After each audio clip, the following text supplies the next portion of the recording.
Playwright Brian Friel probably could have chosen almost any moment in the fraught joint histories of Ireland and England and found something comparable to what happens in his play Translations. He chose 1833, a time when England was securing its rule of Ireland by, among other things, creating new maps of the land, anglicizing place names, either by substituting English sounds for Irish sounds or by actually translating the names into English.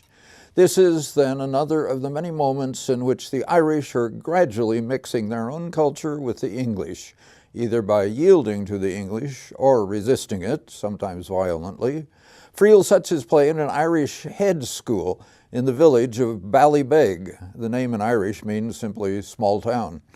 Head schools with instruction in Irish dotted Ireland, but were being replaced by the English national schools with instruction in the language of the conqueror.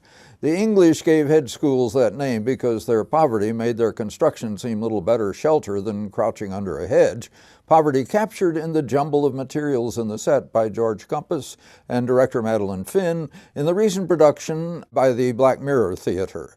Hedgemaster Hugh, in his late 60s and ever well lubricated with the local water of life, teaches Greek and Latin, as well as Irish, and English too. Charles E. Winning endowed him with a slightly shabby authority befitting his station. His students know Greek and Latin heroes and divinities as well as anything in their Irish heritage. Jimmy Jack Cassie, though a contemporary of Hugh's, and fluent in both Greek and Latin, still comes to the school daily to contemplate marriage to one of the Greek goddesses.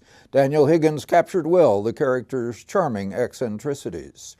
Hugh's son, Manus, lame in one leg since infancy, also teaches in the school, and Joseph Garner displayed his strong determination. We see it in his successful effort to teach Sarah, a young woman with a severe speech defect, to say her name. She, too, was determined in Janine Norman's lovely performance, but Manus' romantic desires focus on Mare, a young milkmaid who studies English in the school so she can emigrate to America. She, however, responds not to Manus, but to the English Lieutenant Yoland, attached to the map-making brigade and fascinated by all things Irish, especially Mare.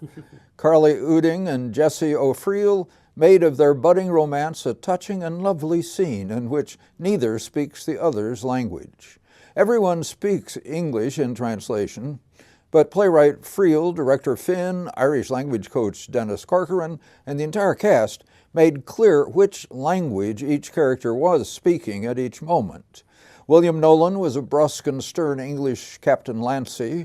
Maya Kelch's Bridget and Duncan Phillips's Dolty, both students in the school, flashed moments of resistance to the occupation.